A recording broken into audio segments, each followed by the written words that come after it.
Welcome back to another Gumloop tutorial. Today we are going to be taking a look at something that is debated whether or not it is or is not a node, and that is the interface.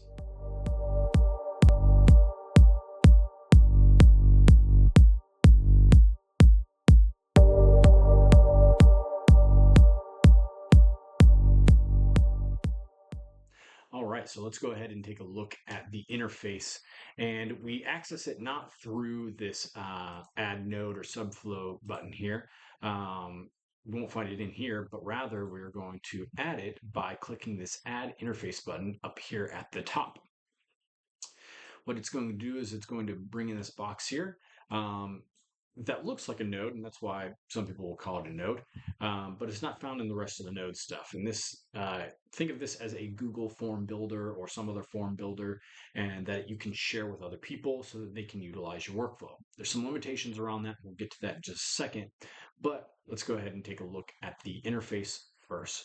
So we're going to start by clicking Edit Interface, and as it pops up, you're going to see it looks like a lot of other form builders. We can add text fields or drop downs, checkboxes, something for our email, files. We can even add in, if we want to, add in a title. Maybe this is for an email collection, or a lead form, whatever. Um, we can do that, and then we could say, let's get your first name um, and your email, right? So this is pretty simple. Um, that's what we can do there. After we're done, we return.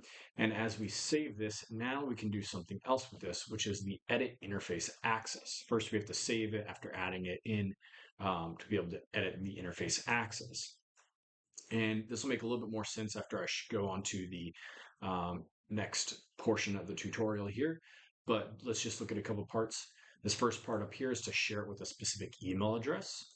The next is general access, which is going to share the workflow behind the book, right? So anyone with the link can view and edit this workbook. The interface access, so either it's restricted and only people that are assigned to it via their email can view the interface, or anyone with the link can view this interface. And then this last part here is allow workflow access from the interface. So if you turn this on, it'll have a button in the interface when people go to it to view that workflow straight from the interface. All right, so now let's go ahead and move into the um, first example here of this interface. So in this interface is a really simple um, use case for this interface, but basically someone can upload an invoice and it can go through this workflow. So now if we uh, edit the interface access, we can see that I have it turned on for everyone, and you can see the link. And so if we share this interface now, we'll see that we have this view workflow button, and none of the other stuff is filled out. So this is where the header image and should be an icon and a title and all this stuff.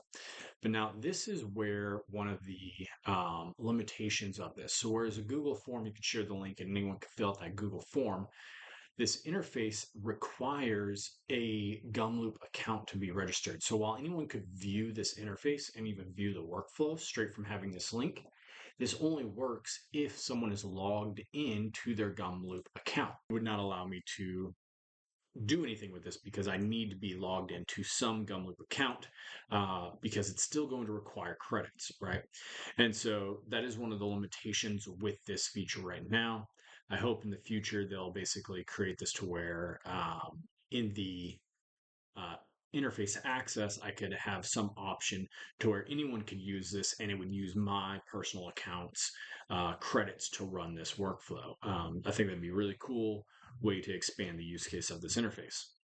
So now, after the interface, basically we pass all this out, and it's passing anything that we have um, into the next node, right? So in this case here, this interface is simply asking for an invoice file. And once we've given that file to the interface, it passes it into the PDF reader node, continuing the workflow. And it would run in the background.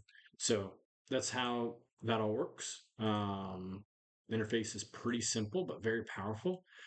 So this is mostly going to be utilized for something like an internal tool right now. This wouldn't be really used for like a lead magnet or anything like that yet because of the limitation where someone does have to be logged into a Gumloop account to actually be able to utilize this interface.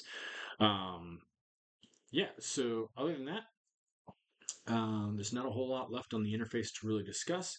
If you do have any questions or comments, though, feel free to go down to the comments and put those questions in there, and I'll be checking those to see if I can help with anything.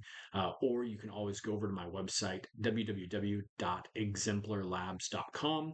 Drop me a line, and we can connect offline to resolve any issues, or I can help you with any of your problems with your Gumloop workflows or any other automation stuff or anything like that. So yeah, until next time, I hope you enjoyed this video and I hope you're enjoying the series. And I look forward to see you all in the next video. Bye.